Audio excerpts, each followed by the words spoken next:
Ok, seu Bruno, já está gravando. Ok.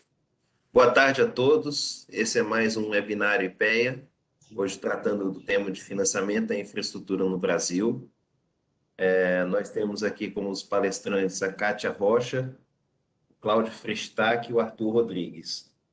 A Kátia Rocha é técnica de pesquisa do IPEA e apresentará os resultados de dois textos, um sobre o impacto do ambiente regulatório sobre investimento e outra estimativa do volume de recursos disponíveis para investimento em infraestrutura. O Cláudio Frestac e o Arthur Rodrigues são da Interb Consultoria e farão uma discussão sobre debêntures incentivadas para a infraestrutura, após apresentar um vasto painel de informações sobre financiamento à infraestrutura no Brasil. Os palestrantes terão entre 25 e 30 minutos, tá? Após isso, a gente vai fazer um debate. O debate vai ser via bate-papo, tá? Todo mundo está convidado a participar, mandar suas perguntas via a ferramenta de bate-papo aqui do Webex, sempre mandando a pergunta ou comentário para todos. Pode mandar durante a apresentação, mas a gente vai fazer o debate só no final. Tá? Eu vou mediar esse debate lá no final. Bom, sem mais delongas, vamos começar aqui com as apresentações da Kátia Rocha, por favor. Obrigado. Eles estão vendo já? Obrigado, Bruno, pelo convite. Obrigado ao Marcos também. E estou muito feliz de estar aqui na companhia do Cláudio e do Arthur. Eu trouxe aqui hoje para o debate sobre financiamento de infraestrutura considerações de dois textos para discussão que estão no link do webinar e que fazem parte da minha agenda de pesquisa aqui no IPEA sobre investimentos privados em infraestrutura no Brasil e nos emergentes. O primeiro texto, esse TD 2584, ele sublinha a importância do ambiente regulatório. Eu queria trazer a regulação para esse debate de financiamento de infraestrutura também. Ele sublinha a importância da qualidade regulatória para a atração de capital privado no Brasil, né, no setor de infraestrutura e nos emergentes, de modo geral. Principalmente, isso é muito interessante, após a crise de 2008. A ideia central é estimar a sensibilidade desses investimentos, a melhoria nas regulações, na qualidade regulatória dos países emergentes em questão, e ver essa sensibilidade. E o segundo texto, esse TD 2644, eu tento estimar um volume potencial de recursos dos investidores institucionais para infraestrutura brasileira. E aí eu pego institucionais, tanto no âmbito da OCDE, dos países membros, quanto domésticos. E eu vou falar um pouco dos fundos de pensão, seguradoras, fundos soberanos e fundos mútuos, principalmente. É importante falar que existe uma pressão enorme, né, desses investidores institucionais se exporem, se alocarem mais à infraestrutura, especialmente infraestrutura social e especialmente em economias de baixa renda. E isso não é de hoje, não é de Covid, isso já existe, esse debate, o BID, o FMI falando, desde a crise mundial de 2008, tá? Então isso é uma coisa antiga, não é nova. Bom, eu gosto de começar, eu estou passando aqui uns slides, imagino que vocês estão vendo. Primeiramente, desafios do setor, são vários. Né? Eu gosto de colocar esses 4 eixos aí que eu acho que são interligados e é fundamental a gente não deixar passar essa oportunidade de sublinhar isso. Primeiro, estabilidade macro. Tá? Eu acredito, tenho convicção, estabilidade macro é importante para discutir a atração de investimento, principalmente externo, né, internacional para o Brasil, privado também. Depois, qualidade regulatória. E aí eu vou falar, para mim engloba qualidade regulatória, engloba fortalecimento de agências, estabilidade regulatória, os tratamentos adequados ao risco, equilíbrios econômicos e financeiros dos contratos com segurança jurídica. Atualmente temos uma dinâmica das agências reguladoras versus órgãos de controle, TCU, isso é importante, também engloba qualidade regulatória. desenho das licitações, também modelos de concessão. O ambiente institucional, planejamento estratégico de longo prazo integrado, integrar ações do governo federal com os entes subnacionais, critérios de seleção, isso é importantíssimo, de prioridades de investimentos em infraestrutura, dado que não existe espaço, né? A meta fiscal está aí, então a gente tem que ter uma seleção muito criteriosa desses projetos e que envolve também pensar em eficiência de gastos públicos. E o financiamento, aumentar a base de investidores institucionais do mercado de capital, discutir participação de bancos públicos, qual o melhor instrumento, o fortalecimento de fundos garantidores, acredito que o Cláudio tem muito a falar sobre isso, e desenvolvimento estrutural do financiamento do Brasil via Project Finance.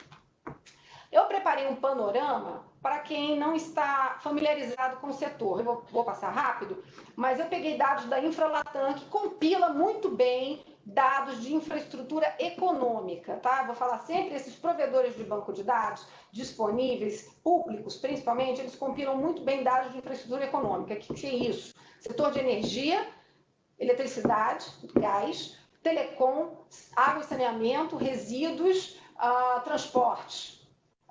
Então, temos aí, né, esse é o panorama do Brasil, investimentos públicos na última década. Costa Rica e Peru investindo da ordem de 3% do PIB ao ano, Uruguai e Colômbia da ordem de 2% do PIB ao ano, e o Brasil, na última década, veja bem, de 2008 a 2019, que é onde eu peguei o intervalo, abaixo de 1% do PIB ao ano. Né? Investimento baixo, isso aí já dá o tom da história. E aí o investimento privado, que está aí nesse gráfico em azul claro, o público está em azul escuro, o privado está em azul claro. Ele supriu, de certa forma, essa lacuna que nós temos de investimento no setor. Porém, público e privado ainda se encontram numa média da última década abaixo de 2% do PIB ao ano. E aí eu peguei os dados do Banco Mundial. O Banco Mundial fez um esforço, lançou esse hub, né, de participação privada em infraestrutura. Né? Então, ele compila dados para mais de 200 emergentes, se eu não me engano, mas é baixa e média renda apenas. O Brasil é um dos países de média superior, de renda média superior que ele compila, mas está lá. Então, isso me foi útil. Eu peguei os dados para o Brasil e aí vocês estão vendo essa reta em preto, ela é um investimento médio, menos de 2% ao ano. E o investimento necessário, estimado para um crescimento sustentável brasileiro, está da ordem de 4% a 5%, que é aquela reta lá de cima. E isso, então, implica numa lacuna de, no mínimo, 2% do PIB ao ano. Setor de transporte, mais do que 1% é só setor de transporte, ou seja, essa lacuna, setor de transporte é 50% dessa lacuna. Se a gente incluir os mecanismos de desenvolvimento sustentável, as metas de desenvolvimento sustentável, essa lacuna vai para mais de 3% do PIB ao ano. O Hub global de infraestrutura, eles estimam que até 2040 o Brasil tem aí um gap de financiamento da ordem de 1,3 trilhões de dólares. Eu botei aí, né, aproveitei aí que o plano Biden foi aprovado pelo Senado ontem, né, um plano da ordem de 1,2 trilhões que eles aprovaram, e o gap dos Estados Unidos está estimado em 3,8 trilhões de dólares, para vocês terem uma ordem de grandeza da nossa história, né, de como nós estamos aí nesse panorama de investimentos privados na infraestrutura, público e privado. Não poderia deixar passar que eu aprendi com essa base de dados, inclusive, que de tudo que veio para o Brasil nos últimos 10 anos, 70% foi do segmento do setor elétrico. Foi geração, 53%, em número de projetos, e transmissão elétrica, 15%. E dentro do segmento de geração elétrica, a gente teve 91% de energia renovável, olha aí, só a eólica participou com 42% do projeto. Então, eu acho que vale a pena abrir um webinar apenas para discutir isso, esse segmento exitoso, seja pela regulação ou a despeito da regulação. Né? Eu achei isso importantíssimo, então eu acho legal remarcar esse segmento. Bom, esse é o resultado principal do texto 1, nesse texto do TD 2585, né? Eu apresento aí a motivação é sublinhar o papel da regulação na atração de investimentos privados. Então, eu tento estimar essa equação de reta, que vocês estão vendo aí em preto. É uma maneira de tentar quantificar, né, o discurso, para não ficar muito vazio, o discurso de quanto, né, uma melhora da regulação pode implicar em aumentos de investimento privado no Brasil, tanto em volume, o CAPEX, outorgas, quanto em número de projetos, né? Eu coloquei aqui esses pontinhos, os pontinhos são apenas os dados do Brasil nos últimos anos, para não poluir o gráfico. Mas, na verdade, eu estou trabalhando aí, é um painel de emergentes, estou trabalhando com 18 economias emergentes, com 19 anos, então isso me dá praticamente entre 300 dados, mais ou menos, nesse painel, e com emergentes bem heterogêneos, né? Eu botei aí Argentina, Chile, China, Colômbia, Indonésia, Tailândia, Turquia. Eu peguei os de maior participação na base de dados. Então, eu consigo estimar essa equação de reta bem. Ela me diz o seguinte, ela me diz, uma melhoria no ambiente regulatório do país está associada a um maior número de projetos e um maior volume de investimento privado em infraestrutura no Brasil. E eu marquei aqui, eu acho interessante, esses dois pontinhos, o vermelho e o azul. O vermelhinho isso é um gráfico de dispersão, o vermelhinho é o par do Brasil no ano de 2018. Então, no ano de 2018, nós tivemos uma queda no nosso índice de regulação, ele foi para 40, lembrando que a nota da Colômbia está em torno de 60, nota dos nossos pares emergentes, os LA5, LA7, né, que são os países comparáveis emergentes com o Brasil. Então, a nota está 40 e para 2019 nós já tivemos um aumento aí de 8 posições, fomos para 48. Né? E o investimento associado foi da ordem de 1%. Né? Claro que aí eu peguei só 2 pontos, né? Eu tenho uma dispersão enorme, a gente controla, tem uma metodologia especialmente feita para isso, para controlar todos o painel, né? Mas eu acho importante marcar isso. E outra coisa que eu vi, que eu achei bem interessante, que essa inclinação da reta, ela aumentou depois de 2008. Então, depois da crise financeira global, mesmo com uma enorme liquidez mundial, eu consigo estimar um efeito que essa reta aumentou. O que significa isso? Que os investidores privados estão dando mais importância à regulação para a alocação de seu capital em infraestrutura no Brasil. Eu acho isso muito importante. No Brasil e nos emergentes. Eu consigo estimar o quão inclinada mais ficou essa reta. Então, dito isso, né, eu posso fazer simulações. Então, eu posso dizer o seguinte, se o Brasil tiver um choque de regulação, por exemplo, que nos leve de volta a valores da década de 2000, que a gente tinha uma nota do ranking regulatório em torno de 60, ou seja, aumentamos 20 posições, o incremento de investimento privado vai ser da ordem de 0,7% do PIB ao ano. Então, eu consigo transitar e tentar quantificar de uma certa forma essa resposta. Isso é importante para tentar estimar, por exemplo, o choque de regulação. O Brasil entrou na OCDE. Isso vai trazer mais investimentos? Quantos por cento de investimentos poderíamos esperar? Ok, isso é uma coisa. Para quem tiver interesse, esse indicador de qualidade de regulação, existem vários. Eu gosto muito do Banco Mundial, indicadores de governança, eles chamam de World Governance Indicator. Tem um indicador apenas de qualidade de regulação, e eu gosto desse indicador porque ele tem uma cobertura temporal muito boa, ele vai desde 96.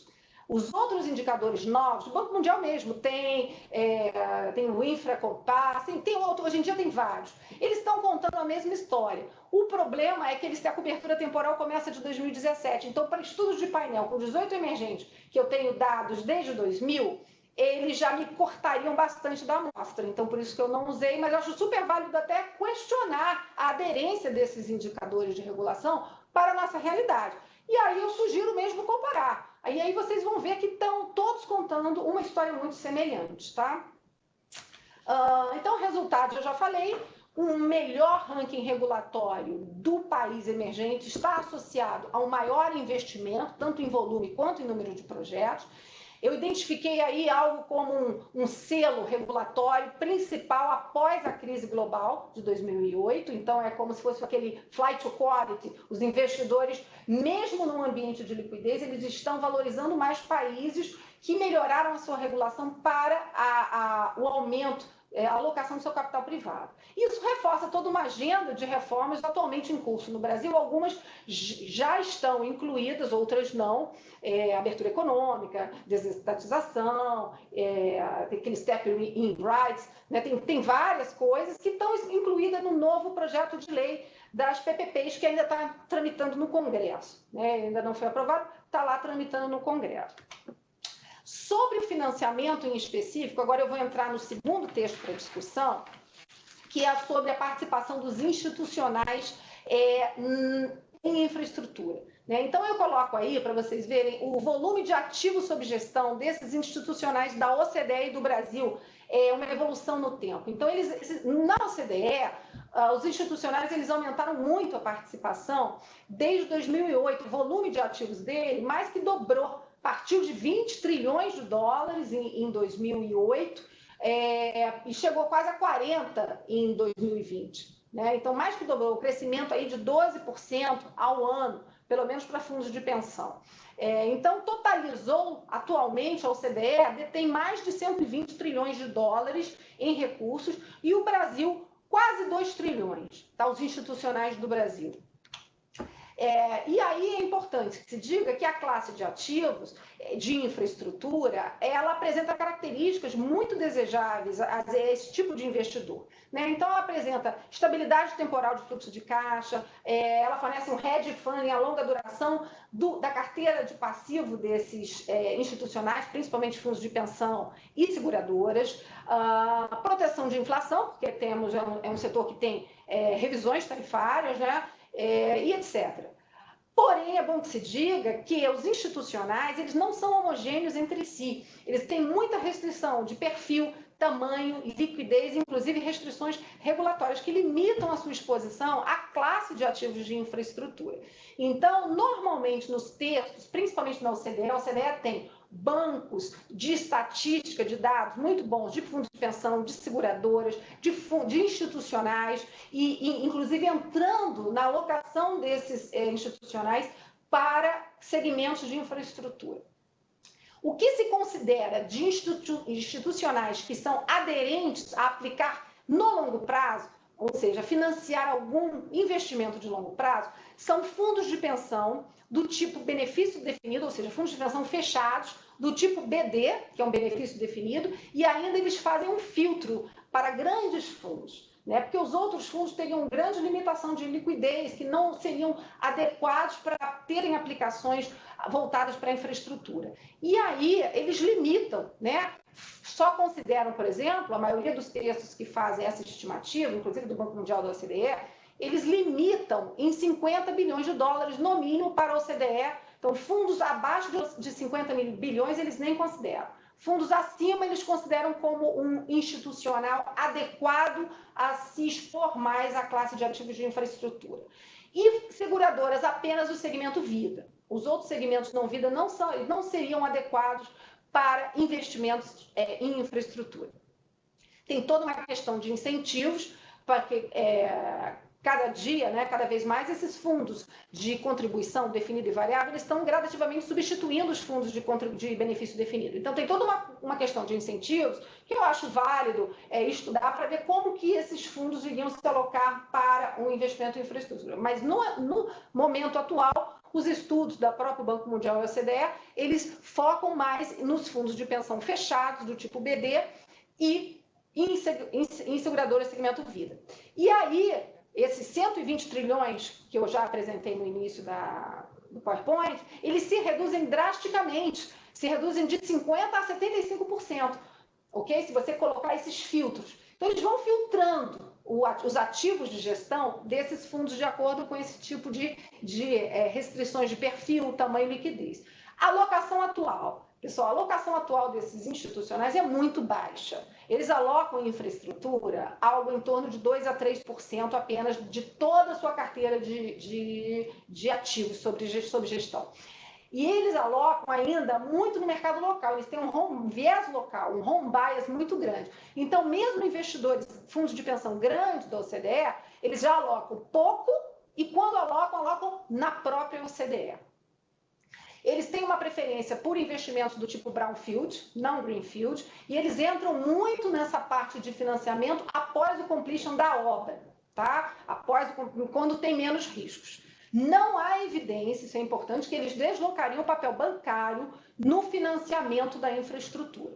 E aí, como eu falei, uma pressão muito grande para uma maior alocação desses institucionais, especialmente no segmento de infraestrutura, que isso não é de hoje, vem desde 2008, da crise financeira global, em infraestrutura social e nas economias de baixa renda. Porém, é bom que se diga que a meta, o objetivo fundamental desses institucionais é garantir meta atuarial, garantir o casamento de ativos e passivos, né? E não é o financiamento do desenvolvimento. Então, as estimativas têm que ser realistas, é só isso que eu pontuo. Então, na minha base de dados do Banco Mundial, só para vocês terem uma ideia, eles quebram a estrutura de financiamento. Como é que esses investimentos de capital privado estão financiando, né, a infraestrutura. E os institucionais, eu coloquei uma setinha lá embaixo à direita, eles entram apenas com 0,2% de todos os investimentos que estão vindo para os emergentes atualmente. Carteiras de grandes fundos de pensão. Aí eu ponho países membros e países não membros. Eu coloquei poucas linhas para não poluir. No artigo vocês encontram um detalhamento maior. São dados de 2017, mas eu olhei ontem os dados de 2019 e estão contando a mesma história. Então, Austrália, Reino Unido e Canadá são os que mais estão expostos à infraestrutura. Eles investem cerca de 40% dos seus ativos sob gestão na classe de ativos de infraestrutura, ok? O Brasil fica em torno atualmente de 3%, 4%.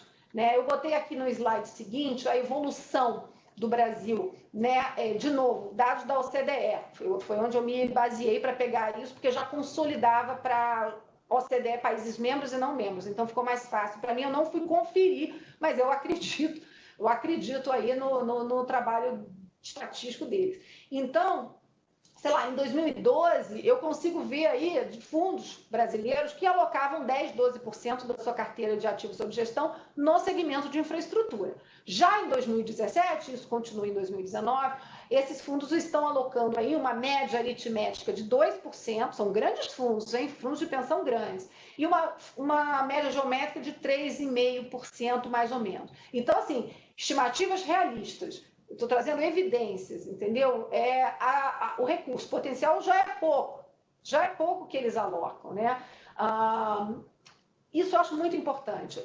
Na hora de fazer o modelo, desenvolvimento do modelo, você precisa de diversas premissas. Uma premissa é você perguntar, vem cá, quanto você, investidor institucional, acredita que você vai se alocar mais em infraestrutura daqui a 10 anos? Então, esses provedores de dados, então tem ali esse tracking, né, que é um relatório pago de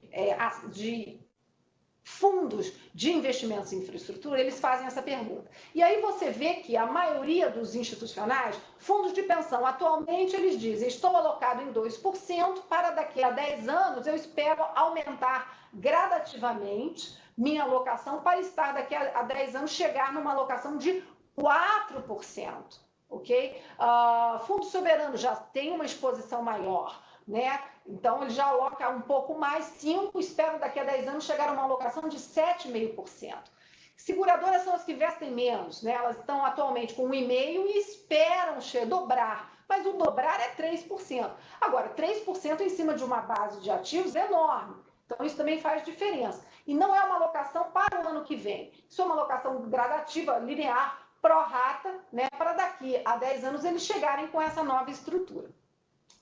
Então, para fazer esse tipo de tentar estimar um modelo de recursos potenciais dos investidores institucionais, vocês têm que fazer algumas premissas. Primeira premissa é como é que esses ativos vão crescer.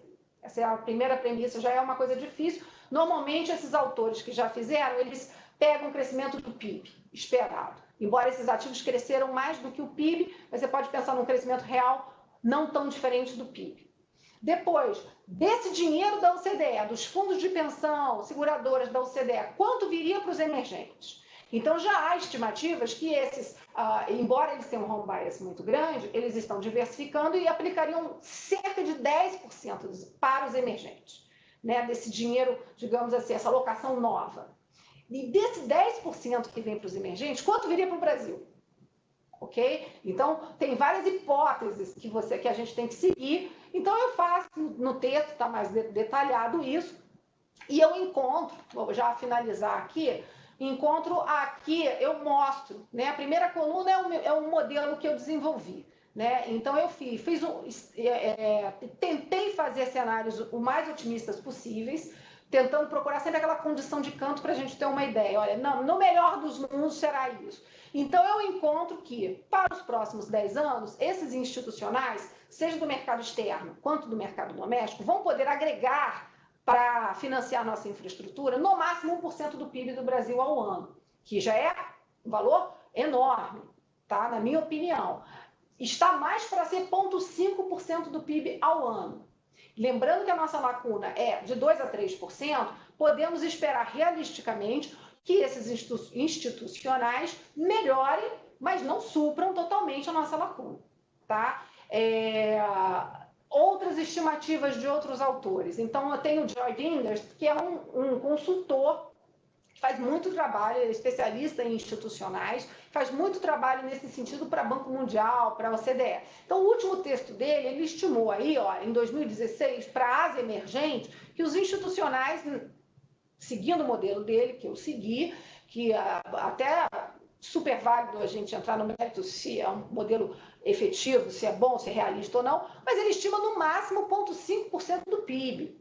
Né? Eu tenho aí para os emergentes, ele estima menos de 1,1% do PIB, ou seja, as estimativas elas não são muito otimistas, tá? É isso que eu tenho para dizer. Então eu tentei estimar aí, e eu acho que toda essa iniciativa, né, do governo federal de trazer esse novo PL de debêntures de infraestrutura, o racional é estimular uma maior participação dos institucionais na infraestrutura. Então, eu acho válido a motivação. Eu entendo e eu acho válido. Agora, temos que ter estimativas realistas, né? E eu acho que o financiamento da infraestrutura, né, a gente pode atrair capital privado, né, o equity, mas a parte da dívida realmente eu acho que poderia ser e deve ser feita através do mercado de capital, mercado privado mesmo. Né? Tanto é que o Cláudio vai falar aí das debêntures de infraestrutura, de incentivadas, como ela teve uma boa receptividade no mercado. E é só isso que eu trouxe para vocês aqui. Vou abrir agora a discussão para o Cláudio e Arthur. Obrigada. Muito bem, Kátia, muito obrigado. Só uma notinha, que você mencionou uma discussão aí sobre investimentos em energias renováveis. A gente fez recentemente um webinário sobre isso, específico, sobre energias eólica e solar no Brasil, tá? O link já está aqui no bate-papo. O Marcos Hecht disponibilizou aqui para todo mundo. Aproveitando para dizer que todos os seminários todos os webinários que a gente realiza, a gente está lançando no nosso canal no YouTube.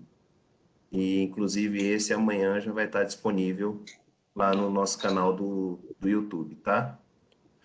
Bom, agora vamos passar a palavra aqui para o Cláudio Frestac e o Arthur Rodrigues, que vão fazer essa discussão sobre o PL das debêntures incentivadas para a infraestrutura. Perfeito. Olha, eu acho que eu vou começar agradecendo o convite do IPEA, o Marcos Hecht, o Bruno e outras pessoas foram assim, extremamente generosas em abrir espaço no seminário do IPEA para essa nossa discussão. Uma coincidência, realmente, a Kátia trabalhando com esses dois papers muito interessantes, muito úteis, inclusive, nessa questão de financiamento, e nós, ao mesmo tempo, também trabalhamos em meses recentes, digamos assim. Um dos nossos projetos foi olhar a dinâmica recente foi, bem, o financiamento de infraestrutura no país e, a partir dessa submissão, da entrada desse PL na Câmara, digamos assim, da discussão do PL na Câmara, aproveitar e discutir o PL também. O racional do PL e se faz sentido o PL, né? Se faz sentido econômico, se realmente vai ter um impacto, etc. Tá? Então, esse é um pouquinho do trabalho. Essa apresentação, ela, na realidade, ela não reflete o paper, no seguinte sentido, ela corta um pouco o paper, porque senão não daria tempo, tá? Mas a parte introdutória do trabalho, ela é relativamente simples. Ela retoma um histórico dos investimentos nossos em infraestrutura, enfim, nos últimos 20 anos, olhando também 2020, né? Quanto é que nós investimos em média? Nós investimos menos que 2%, praticamente 2%, 2001, 2020. São números consistentes com o que a Kátia mostrou.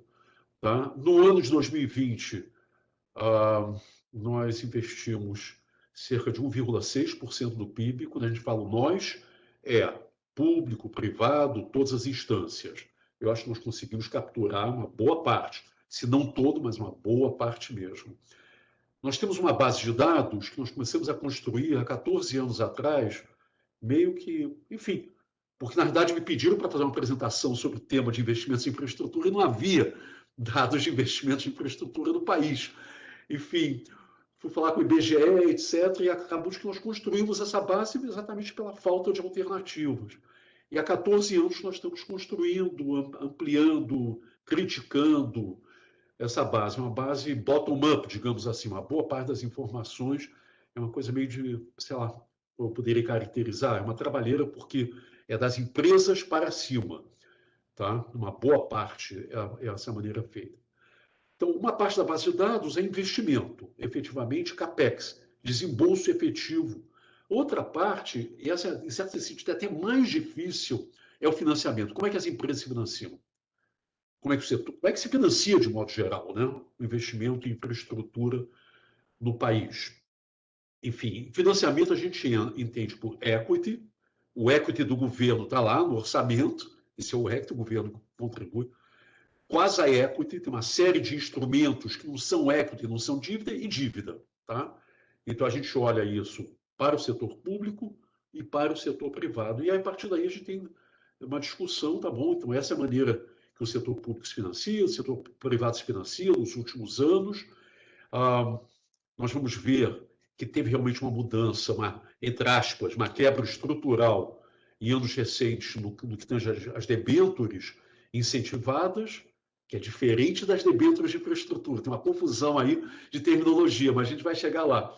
E nós argumentamos que as debêntures incentivadas, aquelas que vieram no bojo da lei de 2011, ela tem feito um belíssimo trabalho e existe um risco que a nova classe de debêntures, digamos assim, trabalhe, quer dizer, pode ser um potencial fonte de distúrbio, digamos assim, para a emissão e a tomada dessas debêntures pelo setor privado. Mas tudo bem, isso é lá na frente, a gente vai chegar. Então, vou começar uma introdução, eu vou tentar ser o mais... Nessa parte, eu vou falar uma parte, depois o Arthur vai entrar, e eu vou tentar ser relativamente rápido para não tomar mais do que o nosso tempo alocado, 25, 30, tá? E a gente, obviamente, depois abre discussão, etc. Então, de qualquer maneira, a última década, a composição das fontes de investimento em infraestrutura se alterou consideravelmente, por problemas claros, todos nós sabemos, para a agilidade fiscal da União e dos entes subnacionais, reduziu a capacidade de financiamento do setor público, financiamento no sentido amplo, participação privada por primeira vez se expandiu. Então, grosso modo, hoje, 2020, 2021, 2/3 dos investimentos são privados, 2/3 do financiamento é privado, 1/3 dos investimentos é público, 1/3 do financiamento é público. Isso é uma coisa, uma espécie de uma novidade, tá? A gente já vai ver, porque mudou muito nos últimos 10 anos. Então, a primeira parte dessa apresentação analisa a dinâmica recente das principais fontes, e a segunda parte contextualiza e discute o PL 2646. Esse PL foi aprovado na Câmara, na nossa perspectiva foi meio rápido demais, não teve uma discussão suficiente, as contas aparentemente não foram feitas, que propõe-se um novo instrumento, as chamadas debêntures de infraestrutura, em contraposição às debêntures incentivadas de 2011. Tá? E temos a antiga classe, que continua a vigir, essas são as debêntures incentivadas, a nova debênture de infraestrutura, está no Senado nesse momento. E altera também a regulamentação do mercado de capitais. Quer dizer, na verdade, essa legislação faz muitas coisas, não lança apenas uma nova classe. Tá? O próximo, por favor. Tá, vamos então. Então, no início da década passada, né, estamos falando em 2010, o setor público era o principal responsável pelo investimento em infra, tanto no seu financiamento, equity, quase equity, etc., dívida, quanto na sua execução. Então, basicamente, as diferentes instâncias aportavam públicas, né, 76,1% do valor investido e responsáveis por 54,4% de sua execução. Tá? Desde então, a participação pública se reduziu expressivamente e, no final da década, como eu tinha falado, 30% dos investimentos são agora de responsabilidade do setor público. Próximo, por favor. Então, você tem um gráfico que mostra exatamente isso. 2010, 2019. Aquela pontinha ali com azul clarinho é 2019. Enfim, convergiu. Eu acho que esse é o número atual. Tá.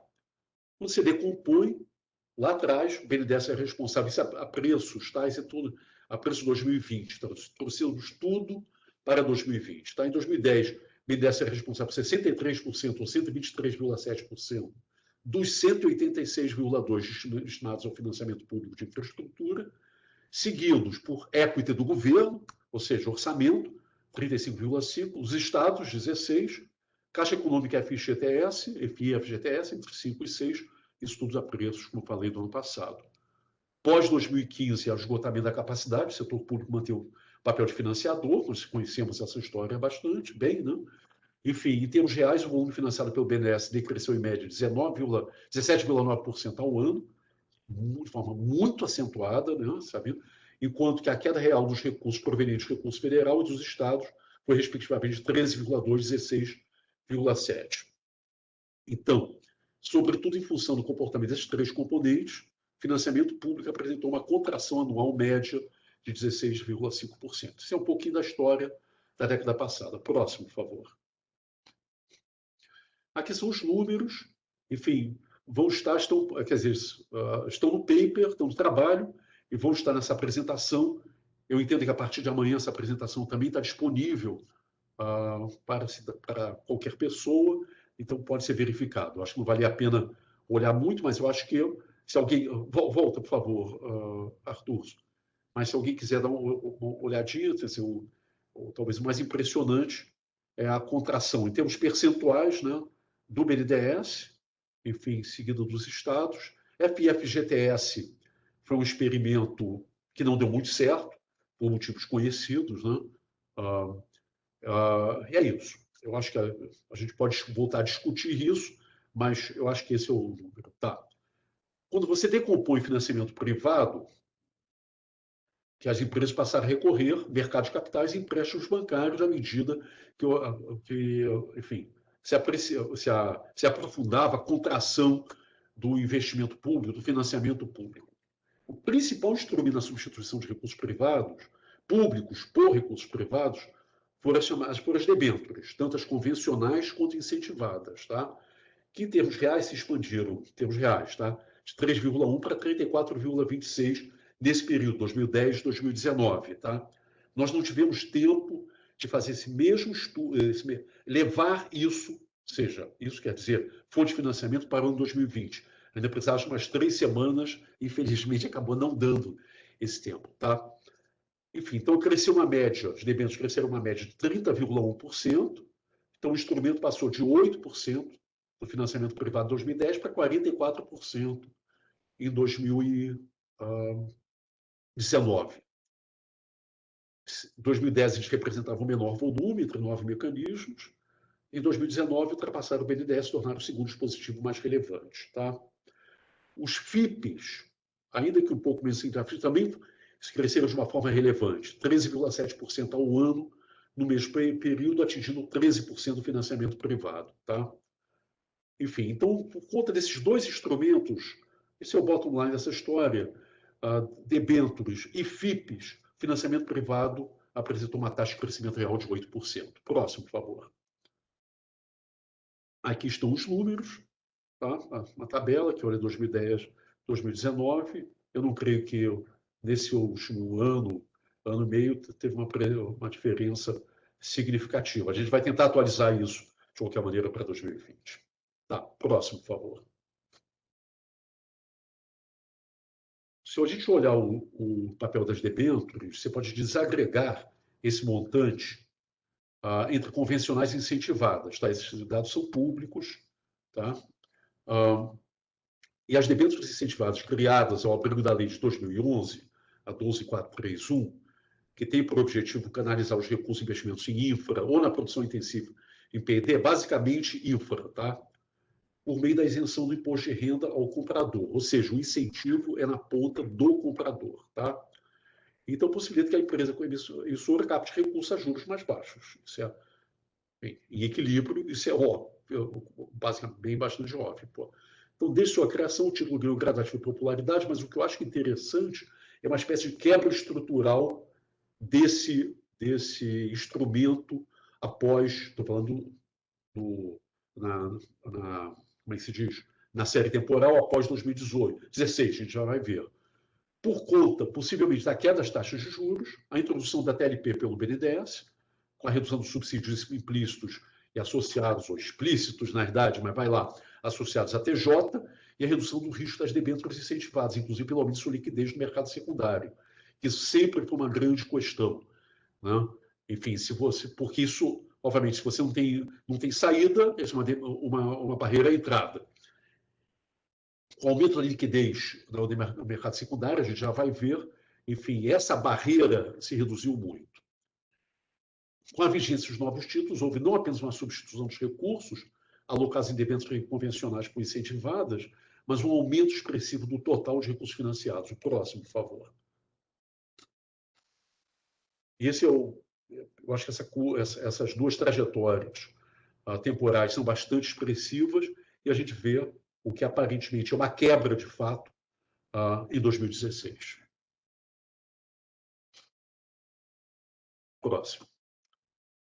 Quais seriam as restrições dessas debêntures incentivadas? Embora a demanda por esses títulos tenha sido significativa em segmentos de mercado, exemplo, pessoas físicas, fundos de investimento, alguns investidores ainda não possuem participação expressiva, que é o caso dos entidades de previdência privada, apenas 0,8%, seguradoras, 0,1%, e, em menor grau, investidores estrangeiros, 4,5%. Isso aí se remete exatamente ao que a Cátia anteriormente tinha apontado. Isso, na verdade, tem a ver com o artigo 5º da Lei 11.053/04, que estabelece a isenção de imposto de renda sobre ganhos oferidos para fundos de entidade de previdência privada e sociedades seguradoras. Lá atrás, assim, então, daí comprar e manter em carteira debêntures incentivados não seria atraente para esses investidores, em princípio, tá? E haveria também, demanda também por uma nova classe de títulos em que o incentivo fiscal estivesse na ponta emissora, de modo a baixar o custo de capital dos desenvolvedores. Isso aí tudo em tese. Eu acho que agora a gente vai passar para a nova parte seguinte, que o Arthur vai conversar. Tá? Isso aí é apenas o estoque por tipo de comprador. Enfim, isso aí tem de novo, está no paper, etc. E o Arthur, então, vai falar agora desse projeto de lei, em que medida esse projeto de lei é aderente e, de alguma forma, responde de fato a essas barreiras, digamos assim, ao financiamento. Tá? Ok, eu vou me colocar em mudo e vou deixar o Arthur, então, prosseguir. Depois eu volto mais ao final. Obrigado. Bem, perfeito. Como o Cláudio e antes a Kátia colocaram, a principal crítica é a falta de participação desse tipo de investidor no mercado de financiamento de infraestrutura. E a partir desse diagnóstico, o PL que está em tramitação no Senado Federal, que acabou de ser aprovado na Câmara dos Deputados, e aí a gente está se referindo ao PL 2646, e ele cria uma nova classe de ativos, que chama-se de debêntures de infraestrutura. Mais uma vez, a confusão dos nomes que, enfim, o PES de 2011 cria as debêntures incentivadas e os 2020 agora cria outra classe de ativos, os debêntures de infraestrutura, que são, é importante ressaltar, um instrumento temporário, pelo menos no texto que está em debate no Senado nesse momento, que ela poderia ser emitida a partir da aprovação do texto até a data de 31 de dezembro de 2030. E aí, para resolver esse problema da falta da participação desse tipo de investidor no mercado, ele redireciona o incentivo para outra ponta. Ele redireciona o incentivo fiscal ao emissor do título, que passa a poder descontar do lucro tributável dele 30% dos juros pagos. Então, a ideia é que você passe a poder ofertar remunerações mais atrativas. E, como será visto adiante, o projeto de lei ainda propõe uma série de mudanças e alterações no mercado de capitais como um todo, sobretudo no financiamento de infraestrutura, com impactos, inclusive no funcionamento das debêntures incentivadas de 2011, que não deixariam de existir. Bom, a primeira pergunta, mais óbvia, esse novo instrumento se justifica? Existe de fato, a necessidade dele ser criado? Existe a necessidade de direcionar recursos públicos para esse fim? E, basicamente, isso é justificável se duas premissas forem verdadeiras, que são de que há ou haverá, no curto ou médio prazo, né, pelo menos no prazo estipulado pelo PL, até 2030, mais ou menos, uma restrição à demanda de debêntures incentivadas, ou seja, existe a perspectiva que potenciais emissores tenham dificuldade de inserir os seus títulos no mercado, hoje ou no futuro próximo.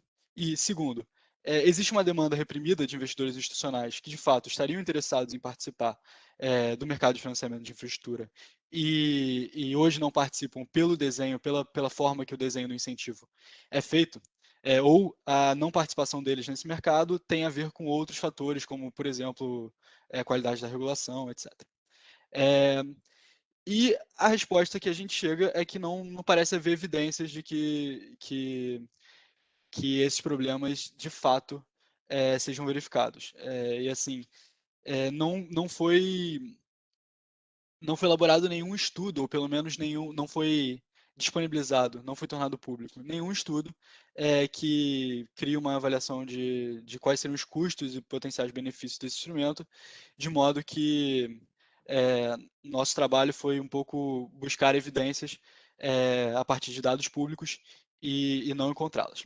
Então, o risco é que o efeito líquido do PL seja transferir recursos do Tesouro aos emissores, com baixa adicionalidade em relação às debêntures incentivadas que já existem. E aí, para buscar as evidências da primeira restrição, que seria de gargalos para novas emissões, a gente olha hoje alguns indicadores das debêntures incentivadas e parece não encontrar evidências claras desses obstáculos, dessas dificuldades de absorção pelo mercado de novos títulos. Então, você tem uma relação risco-retorno das debêntures incentivadas que está em queda. Você tem um giro significativamente superior ao das debêntures convencionais, e é importante ressaltar que também está em ascensão nos últimos anos, que partiu... As operações de renegociações de debêntures incentivadas partiram de 15.119 em 2014 para 57 para 190, desculpa, de 30.644 em 2014 para 192.042 em 2019, então um crescimento bem expressivo. E um dado também importante, que infelizmente a gente só tem em 2015, é que o percentual de aquisição no momento da emissão dos títulos foi de 95,7% para as debêntures incentivadas contra 36,5% das debêntures convencionais. Mais uma vez, seria excepcional se a gente tivesse esse dado para anos mais recentes. Bom, então não parece haver, pelo menos nos dados públicos, uma restrição clara para o presente momento, mas e nos próximos anos?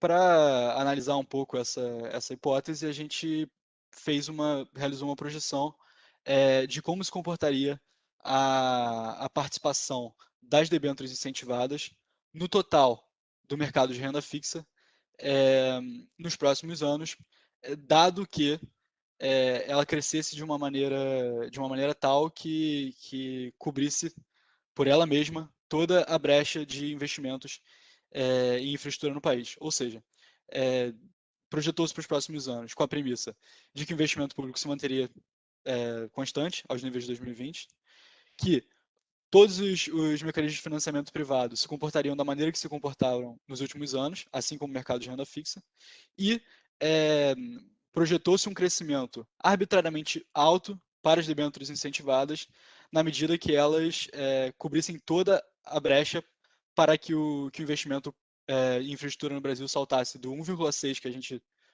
do PIB que a gente falou, para 4,12% do PIB em 2027, que é o valor que a gente encontra como valor que permitiria a modernização da infraestrutura no Brasil ao final de 20 anos. Então, mais uma vez, não é uma projeção de como as debêntures incentivadas se comportarão, devem se comportar. É um exercício mental para tentar entender como que seria a projeção do espaço das debêntures de infraestrutura, das debêntures incentivadas no mercado, caso elas crescessem a uma taxa arbitrariamente alta. Então, a gente chega à conclusão que, mesmo nesse cenário de crescimento acentuado das debêntures incentivadas, a participação do mercado de renda fixa delas continuaria residual. Então, passaria de 0,64% hoje para cerca de 1,5% em 2027. Então, existe esse exercício pelo menos sugere que há um mercado de renda fixa de tamanho suficiente para acomodar uma expansão orgânica do instrumento, até, na verdade, acima do que seria a expansão orgânica esperada. Aqui é basicamente os resultados que sugerem exatamente essa participação de 1,5%. Está tudo mais detalhado, as premissas, no anexo metodológico dessa apresentação, se alguém tiver alguma dúvida, e no trabalho que foi enviado e está disponível para vocês. Bom, a outra premissa seria de que existiria uma demanda reprimida que conseguiria ser liberada com esse redesenho de incentivos proposto. E também não está claro que isso seja verdade. Na verdade, essas classes de investidores, a gente está falando de companhias seguradoras e fundos de pensão, eles participam com cerca de 6,5% do mercado de debêntures convencionais, contra 5,6% das debêntures incentivadas. Mesmo que, pela ausência do incentivo para os compradores, as debêntures convencionais ofereçam juros mais altos. Então, mais uma vez, a gente não está falando necessariamente que, de fato, seja incapaz que de fato o redesenho de incentivos seja incapaz de atrair esses investidores, mas não há, pelo menos com os dados públicos, evidências de que seja. E não, mais uma vez, não foi elaborado ou tornado público um estudo ou alguma conta que sugira essa possibilidade. Então, a gente está um pouco cético em relação a isso. Em síntese, a criação dessa isenção tributária extra pode ser redundante, já que a gente chegou à conclusão que as debêntures incentivadas apresentaram um crescimento virtuoso em anos recentes e, além disso, possuem um potencial aparentemente, um espaço aparentemente grande de crescimento nos próximos anos. E, na realidade, como o Cláudio mencionou, o PL faz uma série de coisas. Ele não só cria as debêntures de infraestrutura, como altera. Eu vou passar bem rapidinho sobre esses aspectos, para a gente não estourar nosso tempo, mas ele impacta o funcionamento da dinâmica de financiamento privado de infraestrutura, inclusive o funcionamento das debêntures incentivadas, de uma maneira que não está clara, que inclusive o risco pode pode ir além da redundância desse instrumento e introduzir, na verdade, um elemento de incerteza que atrapalhe a dinâmica de captação como é hoje. Então, fragilize o financiamento privado de infraestrutura no país. Bom, passando muito rápido sobre alguns desses pontos. E aí, para a gente, na verdade, no artigo, tem um quadro síntese que passa artigo por artigo do projeto de lei e quais são os impactos sobre o funcionamento do mercado atualmente, sobre a integridade do mercado de capitais, que acho que vale a pena se alguém tiver alguma dúvida nesse sentido. Enfim, os artigos 2º e o artigo 10º do PL, eles alteram os requisitos de enquadramento dos setores nesse benefício fiscal e também alteram a tramitação do processo de emissão de debêntures, tanto incentivadas quanto de infraestrutura. Então, você estabelece que o Poder Executivo Federal deve definir, por meio de decreto, de 2 em 2 anos, uma lista de setores que se configurem como de infraestrutura e, portanto, teriam acesso ao benefício fiscal. Isso, além de não ser claro a constitucionalidade desse mecanismo de obrigar o Poder Executivo a publicar de 2 em 2 anos esse decreto, isso ainda cria uma série de riscos e problemas. O mais claro é que você tem um número indeterminado de setores que vão ser abarcados e, portanto, o impacto sobre as contas públicas é indeterminado. E além disso, você cria o risco de direcionar recursos para áreas que não são de infraestrutura. E aí a primeira versão desse projeto de lei, que estava em tramitação na Câmara, criava uma lista provisória, uma primeira lista de setores de infraestrutura que seriam contemplados pelo benefício fiscal, e tinham setores que não se enquadram nas definições mais convencionais de infraestrutura, como escolas, presídios, e agora essa lista foi retirada, essa competência foi enviada para o Poder Executivo, mas como isso não foi feito, esse risco permanece de setores estranhos serem contemplados como infraestrutura. E além disso, você tem algo não convencional nesse prazo de dois anos para atualização de qual seria a lista de setores de infraestrutura. Não está claro que precisaria de uma atualização de 2 em 2 anos no país sobre o que se configura como infraestrutura ou não. Por esse prazo de 2 anos ser muitas vezes menor do que o planejamento de projetos de infraestrutura, de maturação longa, etc., você gera insegurança jurídica para os emissores. Além disso, o artigo 7º também amplia a discricionalidade. Ele cria instrumentos de tramitação simplificada e prioridade de análise para emissões tanto de debêntures incentivadas quanto de debêntures de infraestrutura, que proporcionem, e abre aspas, benefícios ambientais ou sociais relevantes.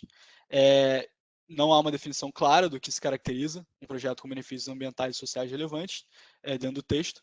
Na primeira versão do projeto de lei em tramitação, você tinha uma definição por analogia clara com green bonds, né, que são um conceito já bem definido intencionalmente, mas essa analogia, essa citação foi retirada. Então, não há nenhum tipo de caracterização do que são esses benefícios ambientais e sociais relevantes. E, além disso, o acompanhamento desse projeto se dará a partir exclusivamente de dados autodeclarados pelo titular do empreendimento. Então, é um problema adicional. Outra alteração no ambiente normativo é a ampliação de prazo de aplicação dos recursos captados pelas debêntures de infraestrutura, e, na verdade, tanto as de infraestrutura quanto as incentivadas, mais uma vez, de 24 para 60 meses. Hoje, quando você emite uma debênture incentivada, você tem 24 meses para aplicar esses recursos nos seus projetos de infraestrutura ou de pesquisa e desenvolvimento, e esse prazo passaria para 60 meses. Há o risco dessa ampliação ser excessiva e você apoiar projetos mal planejados, coisas de implantação, até ausência de capital suficiente. Então, seleção adversa. E aí eu retomo para o Cláudio para falar um pouco sobre o que a gente considera o mecanismo mais danoso, que é, na verdade, uma mudança na tributação das debêntures incentivadas como um todo. Então, retomo aí para o Cláudio. Eu vou ser rápido porque nosso tempo já se esgotou. Eu acho que tem um problema nessa legislação, que é nós possível potencialmente encararmos o pior dos mundos. Nem a nova classe de debêntures vai lidar com os problemas que, em tese, essa é a razão da sua introdução, em particular, atrair os fundos de pensão, seguradoras, etc., e, ao mesmo tempo, causar um dano no instrumento que hoje funciona. Então, a mudança potencialmente mais danosa e prejudicial se dá no artigo 10, que altera a tributação das debêntures incentivadas adquiridas por instituições financeiras, aumentando a alíquota de 15% para 25%. Isso gera insegurança jurídica. Esse é um tema, inclusive, recorrente, como a própria Kátia mencionou. Essa é uma dimensão relevante, a insegurança jurídica, que nós temos num país que afeta não apenas os investimentos em infraestrutura, mas afeta os investimentos em geral. Aí, de qualquer forma, gera insegurança jurídica sobre tributação de títulos já emitidos, à medida que se estimula a compra de debêntures incentivadas sem que os recursos excedentes sejam necessariamente redirecionados para outras formas de financiamento de infra. Então, o PL altera permanentemente o funcionamento e tributação de um título que apresenta, esse é o nosso argumento, resultados positivos e espaço abundante para a expansão em favor de um instrumento temporário e que não necessariamente será capaz de substituí-lo. Um último ponto, e aí nós encerramos, por favor. Então, a pergunta é, então nós não temos um problema de financiamento de infra? Na verdade, nós temos um problema de financiamento de infra, sim. As empresas desenvolvedoras gradativamente irão ocupar o seu balanço para prover garantias, ainda que haja tomadoras para os papéis que emitam.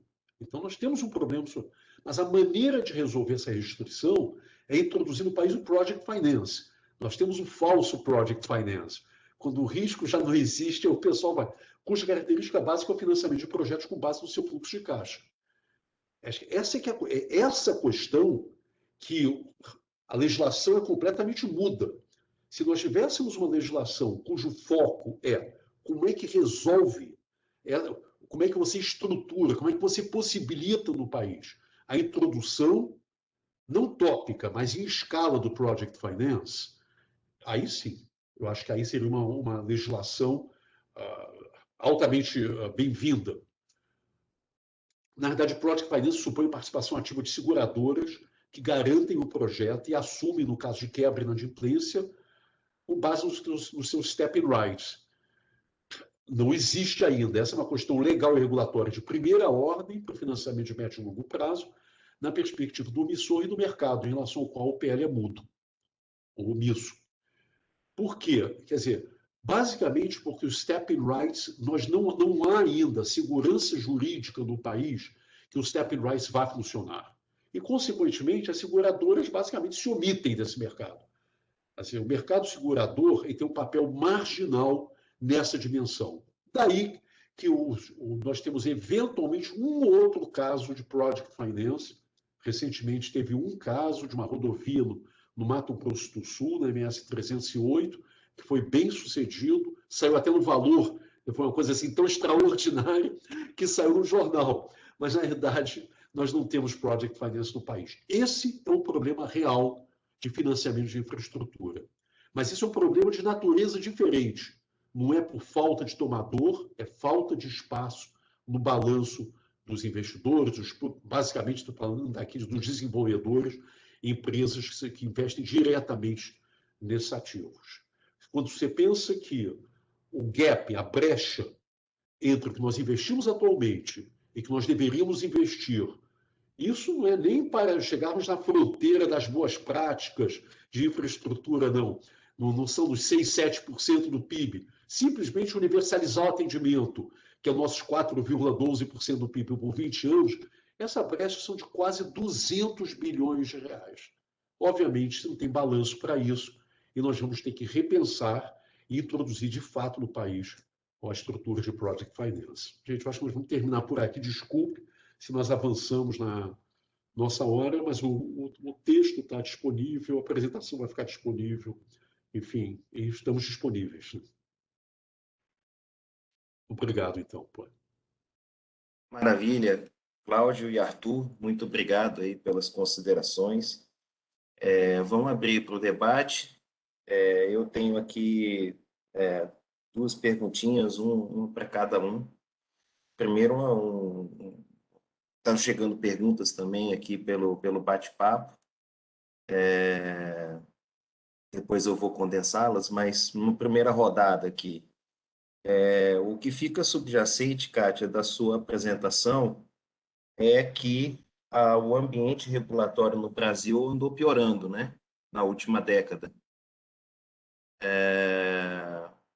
Além daquela MP do setor elétrico, que eu me lembro, assim, de cabeça, que outras mudanças regulatórias contribuíram para essa piora, né? Porque você falou que caso o Brasil voltasse para o nível dos anos 2000, né, que era um nível que a gente estava acima, pelo que eu entendi, né, da apresentação. Então, se puder dar alguns exemplos de mudanças regulatórias, acho que poderia ilustrar, né? E outra pergunta aqui para o Cláudio, quer dizer, eu entendi perfeitamente os pontos negativos sobre essa nova proposta de debêntures para infraestrutura, mas então, quer dizer, não sobra nada de bom na proposta. Quer dizer, eu queria saber se tem algum aspecto positivo nessa proposta de mudança de legislação. Responder rapidamente. De 2018 para 2019 aumentou bem, melhorou. Nós tivemos um índice de 40 em 2018 e aumentou 8 posições para 48. Agora, desde a década de 2000, houve uma gradativa piora. Podemos imaginar as MPs que você falou, né, de 2015, do setor elétrico, se não me engano, 2013, né, aquelas MPs do setor elétrico, me corrija se eu estou errada, começou ali. Mas tivemos nessa época também, por exemplo, vacâncias em quadros de agências reguladoras, tivemos talvez uma falta de coordenação entre a priorização de projetos. Sempre, Bruno, eu acho sempre válido questionar a aderência dos indicadores de regulação do Banco Mundial. Tá? Eles não abrem metodologia, né? Eles não colocam exatamente o que eles estão colocando no índice, mas entra ali também até a abertura econômica, entra nesse índice, né, de segurança jurídica. Tem muitas coisas que o governo federal, eu acho que o pessoal da SDI, está fazendo agora, de diminuir custo Brasil, né, ter o choque de investimento privado. Eles têm algumas agendas de melhoria de ambiente para desburocratizar, né? Agora, ficamos bastante, foi um período complexo ali para a lei das agências, né? As agências perderam sua autonomia financeira, né, também. Isso tudo foi ali, eu estou com um slide aqui que depois, se der tempo, eu mostro, mas teria que nos olhar com calma estruturação de projetos. Nós nunca tivemos um ranking bom em estruturação de projetos. Nunca. Nosso ranking de estruturação de projetos foi bem abaixo, né? O TCU, inclusive, tem bastante material, né, sobre a qualidade e eficiência dos gastos públicos em obras de infraestrutura, atrasos, mudanças de cronograma. Não sei se eu respondi, mas pelo menos tentei aí responder alguma coisa. Posso fazer uma observação também? Claro, por favor. Tá. Eu acho que é uma pergunta bem difícil responder assim. Eu acho que, em primeiro lugar, se vocês me permitirem, existe uma diferença entre as agências, né? Diferença de qualidade regulatória, de desempenho regulatório entre as agências. Não existe existe um gradiente. A posição das agências nesse gradiente também muda ao longo do tempo. Enfim, a gente pode até discutir as razões, mas muda ao longo do tempo. Segundo, existem agências nacionais e subnacionais, só para aumentar um pouquinho a complexidade. Em 2006, 2007, 2006, O Banco Mundial publicou, inclusive, um trabalho sobre as agências subnacionais. Enfim, está um pouquinho defasado, né? Mas, de qualquer maneira, de novo, as agências subnacionais são muito distintas. Então, é muito difícil você generalizar. Eu acho que, minha impressão é que você teve alguns marcos que foram importantes nesse processo. Em 2003, em 2019, eu acho que os presidentes, naquela época, o presidente atual, ele expressou uma falta de compreensão, expressaram, perdão, os dois, uma falta de compreensão sobre o que são as agências. Engraçado que foi exatamente da mesma forma. Tá? As agências não fazem política. Política de governo, quem faz é governo, ministérios, etc. As agências elas regulam, fiscalizam. E sempre há um pouco dessa confusão na sociedade e confusão também no governo. E fruto dessa confusão, por vezes, você tem tentativas de alguma forma, fragilizarem a agência. Então, acho que vai ser o primeiro ponto. O que faz uma agência regulatória e como é que se diferencia a agência regulatória de um ministério ou de um ente executivo? Segundo ponto, em 2019, nós tivemos um grande avanço, que foi a aprovação da Lei das Agências, no âmbito federal. Ela não se aplica às agências estaduais, que, aliás, todos os executivos, os legislativos estaduais deveriam aprovar leis semelhantes. É uma excelente lei. Mas, infelizmente, teve alguns vetos que não foram exatamente corretos, mas teve, que a gente chama vetos da Rainha de Inglaterra. Enfim, o presidente expressou que não poderia ter uma posição passiva na indicação dos diretores, etc. Mas, de qualquer maneira, a legislação é muito boa. O problema essencial das agências, pelo menos da maneira que eu enxergo, é que elas não têm, de fato, autonomia decisória, financeira, administrativa. Uma agência, para poder performar o seu mandato, ela necessita ter essa autonomia e, ao mesmo tempo, ela tem que responder à legislação. Por exemplo, desde abril desse ano, todas as agências necessitam, de acordo com a legislação de 2019, enfim, fazer uma análise de impacto regulatório das regulações que elas emitem. Então, isso é perfeito, é importantíssimo, porque a tendência no nosso país é sobre-regulação, não sub-regulação. Enfim, e sobre-regulação normalmente dá errado, né? Enfim, então, desculpe aí, enfim, me intrometer na pergunta da Kátia, mas eu acho que é uma pergunta difícil. Se nós estamos melhorando ou piorando, eu acho que, infelizmente, existe uma tendência atualmente de politização, de maior intervenção política nas agências. Uma tendência.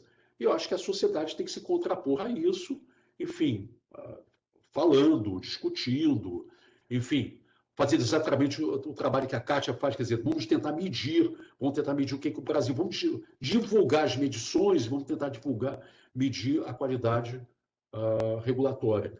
Diga-se de passagem, tem algumas questões, a aprovação do novo marco de saneamento, marco fundamental para o bem-estar da população brasileira, depende certamente da qualidade das agências estaduais, mas além da qualidade regulatória da ANA, da Agência Nacional de Águas e Saneamento Básico, né? Então, a agência tem um papel muito importante em toda essa discussão de privatização, concessão, etc. Em relação à pergunta que foi feita, poxa, afinal de contas, não sobra nada, eu diria o seguinte, olha, se essa legislação for uma oportunidade para nós fazermos conta de uma forma precisa do que ela agrega, do que ela não agrega, exatamente, eu acho que no contexto desse nosso seminário e outros seminários, enfim, ou seja, o Senado, ela nesse momento está no Senado, ela infelizmente passou batido na Câmara, tá? Não deveria, mas passou, aconteceu. Está no Senado. Obviamente, enfim, isso é apenas uma sugestão.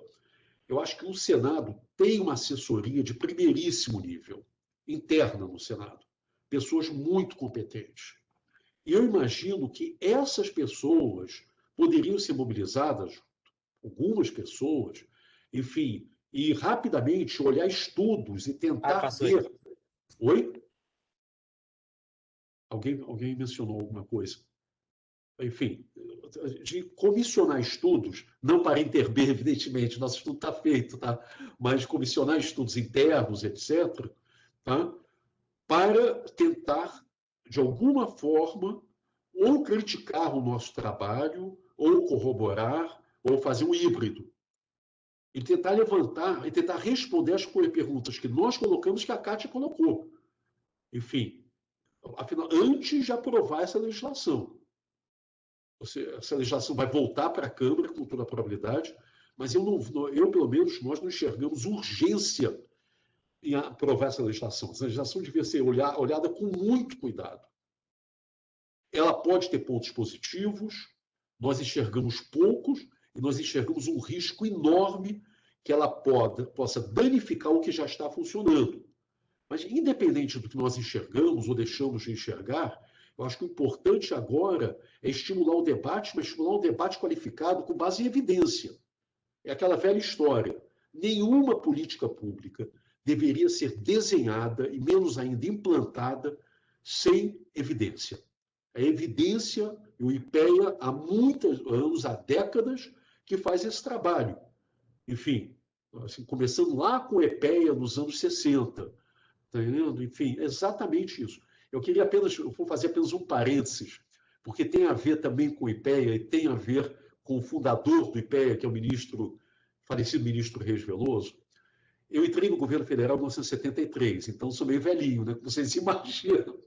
Meu primeiro trabalho, em janeiro de 73, a pedido do Ministério de Planejamento e Coordenação Geral, que existia, esse era o nome do ministério naquela época, tá? Era avaliação de impacto de políticas públicas no Ministério da Saúde. Se constituiu um grupo para olhar as políticas de saúde, mas particularmente os programas. Política é muito geral, os programas específicos. Nós perdemos isso. Eu estou falando em 73, começamos a fazer isso de uma forma sistemática, empurrado pelo saudoso ministro Reis Veloso, que tinha isso na cabeça. Enfim, e daí, naquela época você tinha realmente o IPEA, depois tem IPEA e planta, tem aquela separação, depois juntou de novo. O ponto é que qualquer legislação, qualquer mudança de política pública, qualquer introdução de política pública, o desenho tem que ser calcado em evidência, em avaliação de impacto, análise custo-benefício, taxa social de retorno. Desculpe, isso parece um disco quebrado, né? Mas é um disco que pode poupar alguns bilhões de reais ao nosso país e a nós como contribuintes, né? Desculpe aí, acho que eu me adiantei demais. Não, maravilha. Eu acho que são considerações muito importantes. Bom, vou fazer uma rodada aqui do pessoal do bate-papo, tá? Bom, primeira pergunta vem da Carla França, tá? Ela toca na questão das garantias em termos gerais de financiamento privado. Como seria possível inovar nas modelagens de garantias de financiamento privado, né? E ela nota que é uma dificuldade significativa de entes subnacionais, principalmente, né, nesse aspecto. Aqui, mais uma pergunta do Luiz Gustavo Martins. Professor Frestac destacou a fragilidade do FI-FGTS, mas por conta do tempo da apresentação, acabou não detalhando. Pergunta se poderia especificar essas limitações e se entende se seria válido realizar esses ajustes ou abandonar o mecanismo. O Marcos Heckscher pergunta aqui, eu acho que isso já foi debatido, mas o que seria mais importante para aumentar a qualidade da regulação? Seja para aumentar o investimento, seja para garantir que o investimento se reverta em ganho de bem-estar. Né? O debate de novo sobre qualidade da regulação. Outra pergunta do Marcos seria, vocês identificam grupos favoráveis e contrários ao PL? Quer dizer, existe alguma clivagem nesse aspecto, nesse momento? Existe algum projeto alternativo importante em debate? E, por fim, o Nelson Siffert Filho gostaria de perguntar como o Cláudio, o Arthur e também a Kátia vê o papel dos bancos, inclusive o BNDES no financiamento de projetos Greenfield. Em outras palavras, as debêntures não são um instrumento flexível capaz de lidar com as inevitáveis contingências e incertezas que tornam necessários ajustar as condições do financiamento da realidade de implantação dos projetos de infra. O mercado de capitais não deveria entrar no funding apenas após o completion físico. No mundo, não são os bancos que financiam a fase de implantação? Então, são essas perguntas aqui, por enquanto. Uma pergunta aqui sobre garantias, né? Outra pergunta sobre o FI e FGTS. Uma sobre qualidade da regulação, né? O que seria necessário. Outra sobre o PL em si, né? O equilíbrio de forças político, né?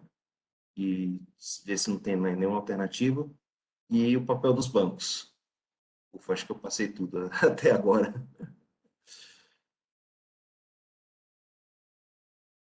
Quer começar, Kátia? Por favor. Tá mudo.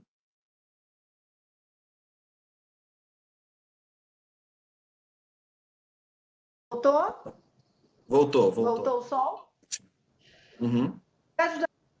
Marcos. Então, assim, por exemplo, vou dar um exemplo. Na OCDE, a nota de partida do Brasil já sai menor porque a gente não tem ainda um mercado livre de energia. O consumidor cativo ainda não pode comprar energia e escolher seu fornecedor. Então, a nota de partida dos indicadores, por exemplo, estou te dando um exemplo, tá? Daquele PMR, que é um tipo do indicador que a OCDE utiliza, já sai baixa. Então, esse, por exemplo, é uma pauta interessante que, creio que até 2024, ou já ouvi falar de 26, já está havendo encaminhamentos para desregulamentar, né, o mercado de energia elétrica. Então, são pequenas coisas. Por exemplo, estruturação de projetos no Brasil. Eu tenho vários indicadores que dão ao Brasil, né, notas muito baixas comparados aos seus emergentes de estruturação. Isso modificou. A Secretaria de PPI está fazendo um esforço de fazer um banco de projetos, né, eles chamam de pipeline de projetos, né, estruturados, né? Então, isso melhorou. Os indicadores de 2018 para 2019 melhoraram. Eu estou muito ansiosa para ver agora, setembro, mês que vem, o Banco Mundial vai lançar os indicadores novos do Brasil para a gente ver se estamos, pelo menos no gradiente, né? Estamos num caminho de um gradiente. Outras iniciativas. Então, eu tenho várias iniciativas pontuais que eu posso falar que assim, o governo está tentando, né? O Nelson mesmo citou a taxa de retorno social, né? Para ver se baliza prioriza investimentos públicos que seja, mas seguindo essa taxa de retorno social. A McKinsey já tem artigos que publicam que, melhorando a eficiência dos gastos, você até diminui a necessidade, a lacuna diminui em 30%, eles quantificaram de alguma forma. Esse step-in rights que o Nelson falou, eu não sabia, Nelson, me corrija, eu achei que esse daí estava dentro do PL, do novo marco de regulação das PPPs. E isso é uma coisa muito boa para tentar trazer as seguradoras para esses fundos garantidores iniciais, né? Então, depois, se você você até, eu não entendi, se eu entendi bem, saiu do PL, eu não sabia, para mim ainda estava no PL esse stepping right, que é muito importante. O Nelson, olá Nelson, obrigada aí pela participação. Nelson Cifert está aí perguntando uma coisa que é um tema muito querido a ele e a mim, que é a ideia de que bancos funcionam na parte de financiamento greenfield e as debêntures são mais é o mecanismo instrumental mais adequado para quando as concessões já estão implantadas, né? Então, tentar costurar isso, e aí o Cláudio coloca, trazer as seguradoras para esses fundos garantidores, né? De alguma forma, o BNDES fazia isso, fazia já empréstimos com base no Project Finance, né? Então, eu acho que o Nelson está querendo discutir um pouco isso, que eu acho bem válido, e, inclusive, ele tem trabalhos a esse respeito. E, por fim, pergunto ao Cláudio se nesse PL de debêntures de infraestrutura, se eles vão discutir o risco cambial. Nem me preocupa, Cláudio, muito, você está falando aí do PL novo, né? Não me preocupa se não tiver demanda.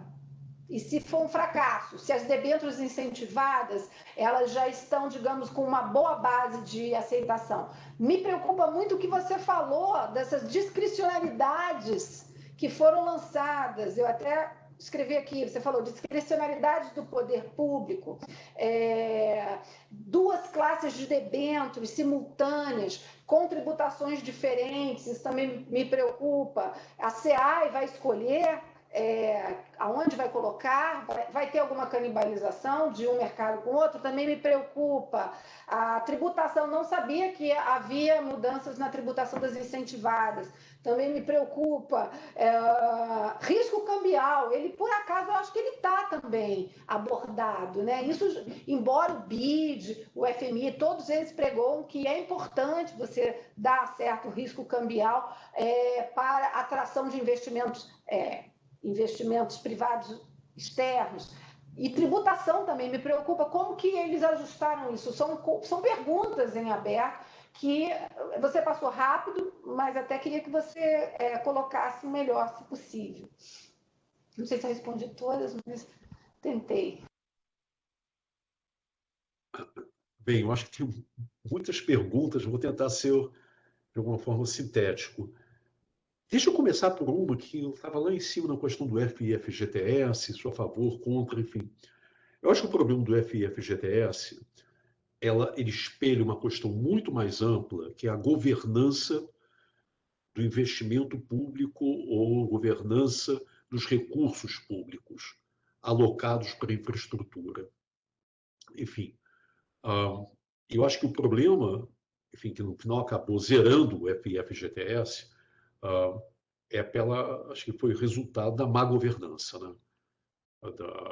Nós, uma vez, enfim, não vem ao caso o caso específico, mas eu posso afirmar, nós, por curiosidade aqui dentro, tentamos calcular qual é o múltiplo de entrada de um investimento que o FIFGTS estava fazendo.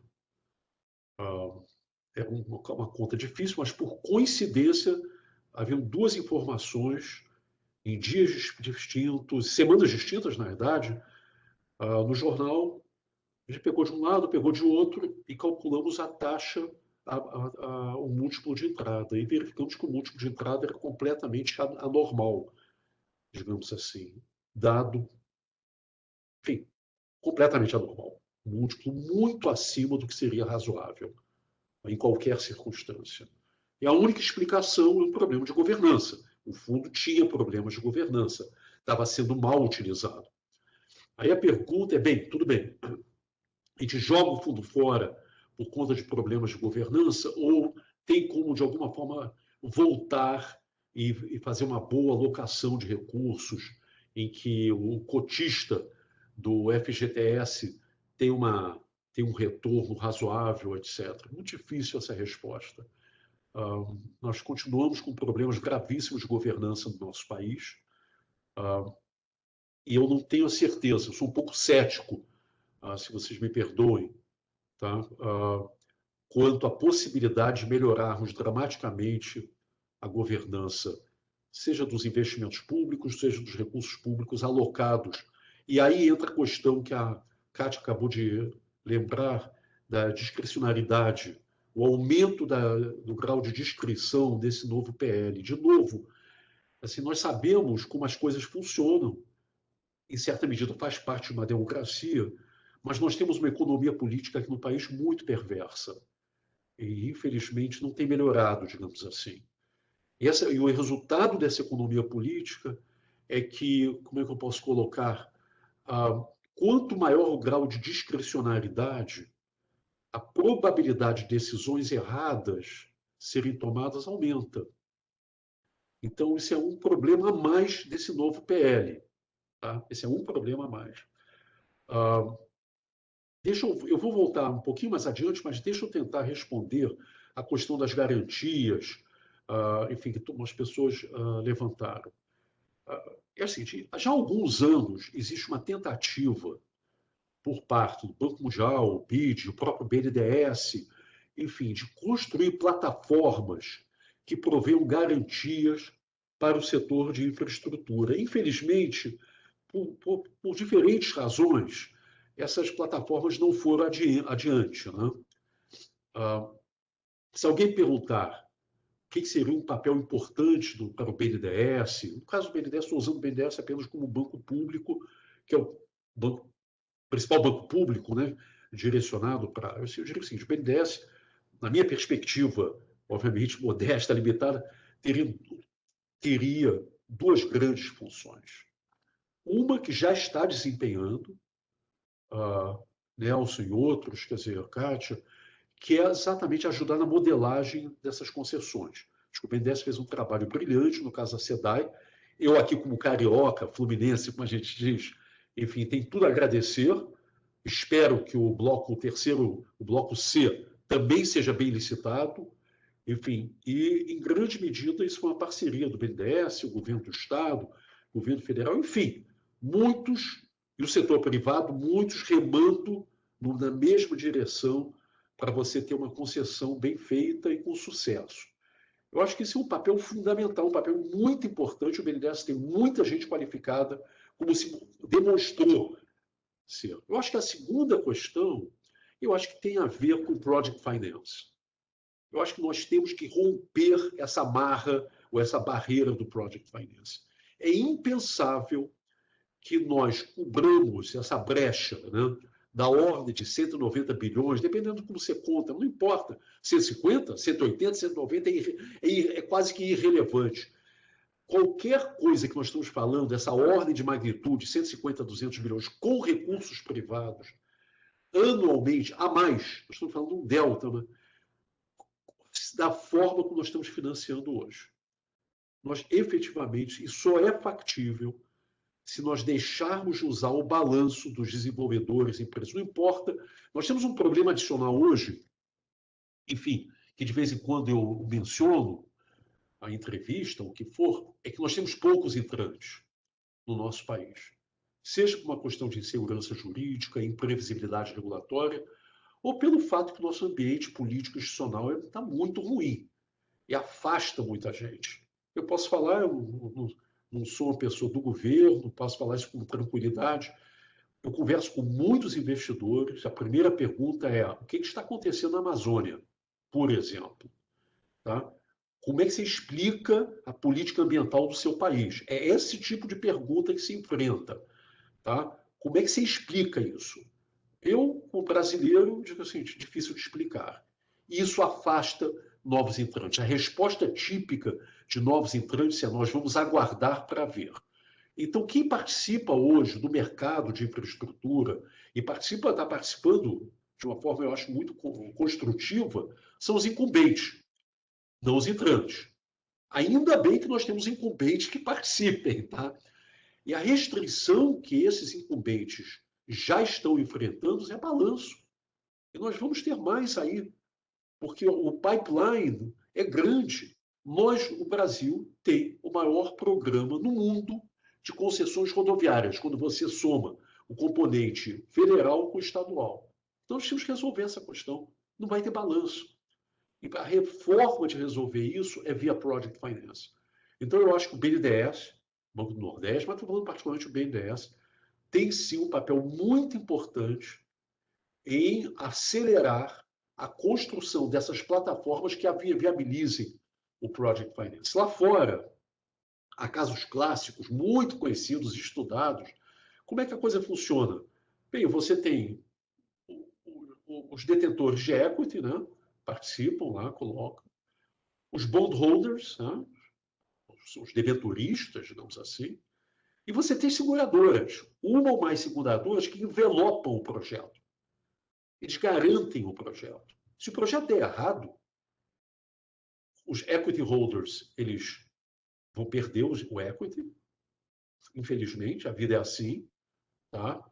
Os bondholders vão ter um haircut, dependendo do tamanho do problema, às vezes um haircut de 50%, 70%, e quem vai assumir o projeto e vai tentar viabilizar o projeto é a seguradora. Uma ou mais, ou um pool de seguradoras. Não tem discussão na justiça. Esse é o ponto.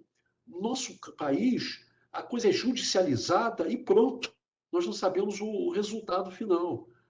Enfim, então nós não podemos ter esse grau de insegurança jurídica se a gente realmente quiser, enfim, passar do 1,6% do PIB que nós investimos no ano passado para 4, 4,5%, 5%. Mas outros países fizeram.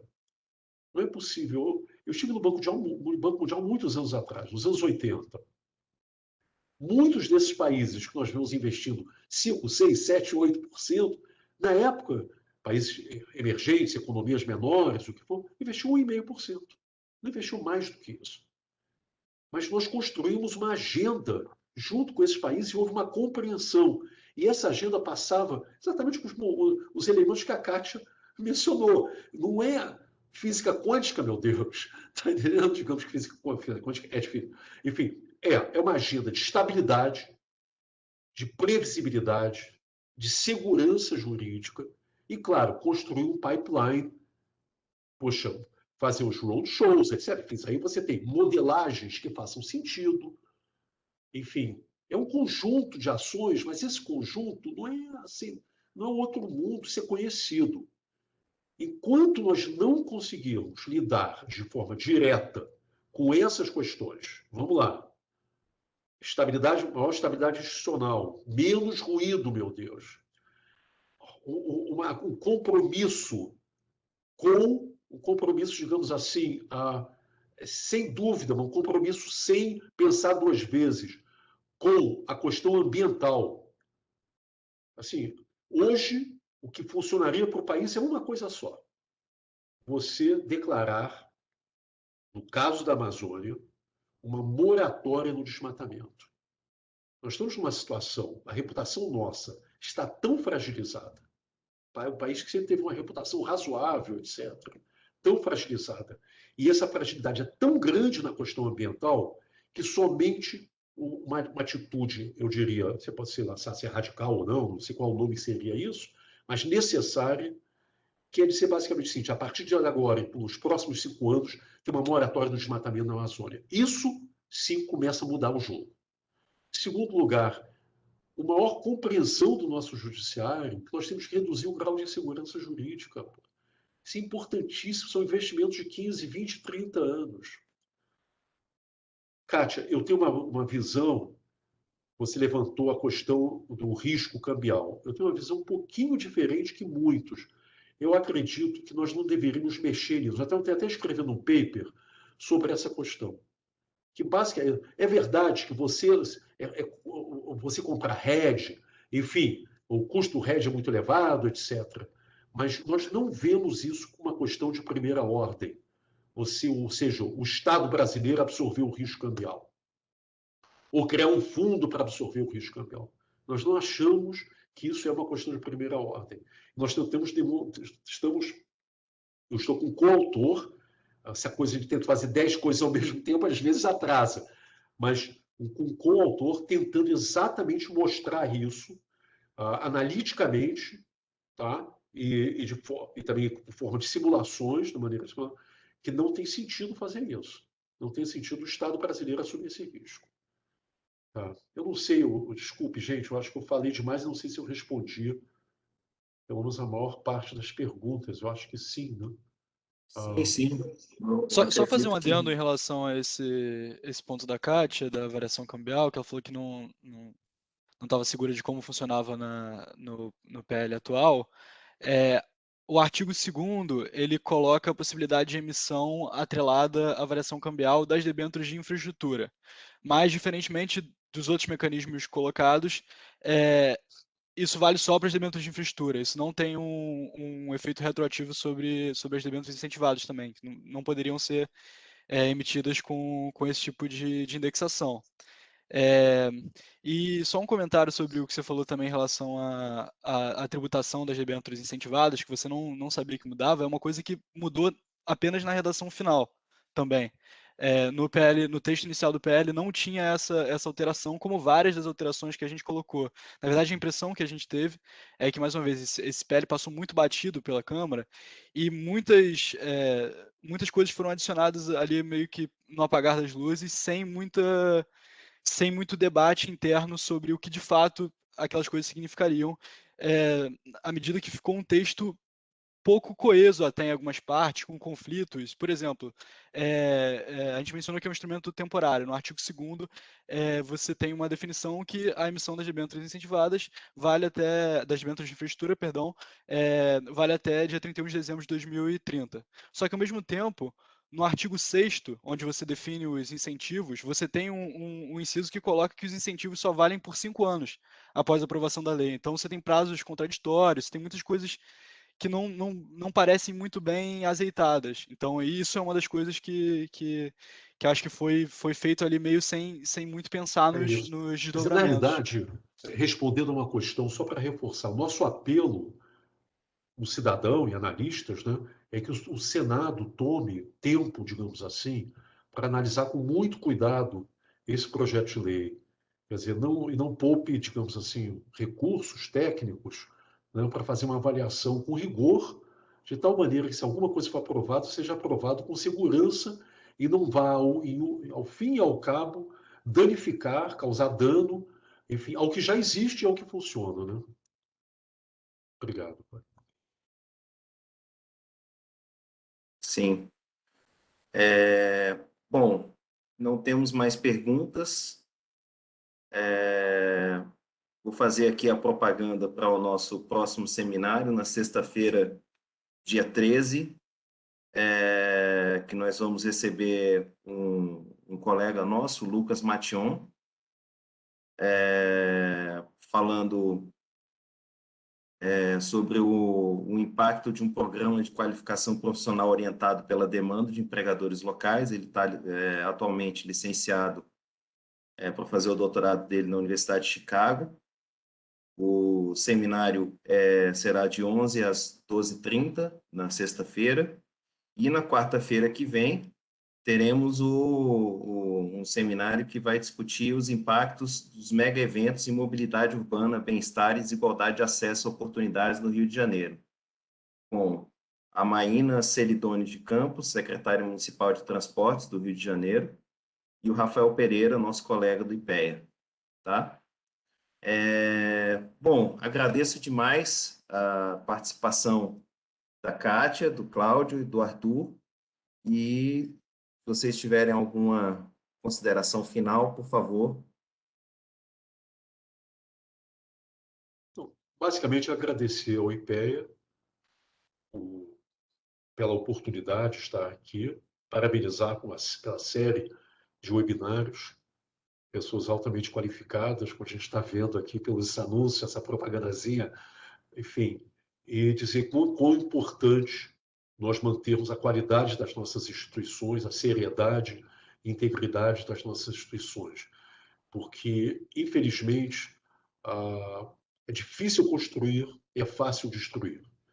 Essa é a experiência que nós temos, essa experiência que eu tenho também, enfim, trabalhei em mais de 20 países e eu vi como é difícil construir as instituições com credibilidade, com integridade, e como é fácil e é rápido destruir a reputação e a integridade e a qualidade das instituições. Então, parabéns.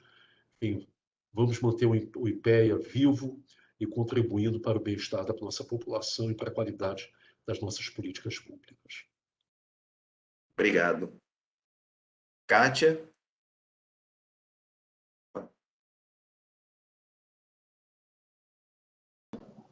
Oh, agora sim. Não, só tenho a agradecer pela tarde, foi ótimo estar com você, com o Cláudio, com o Arthur. E agradeço aí a todos os que nos assistiram. Maravilha. Arthur? Também agradecer a todos os presentes, a Kátia pela apresentação e boa tarde a todos. Ok, pessoal. Então, vamos encerrando por aqui. Tenham um ótimo final de tarde e uma boa semana. Obrigado, viu? Muito obrigado. Até a próxima.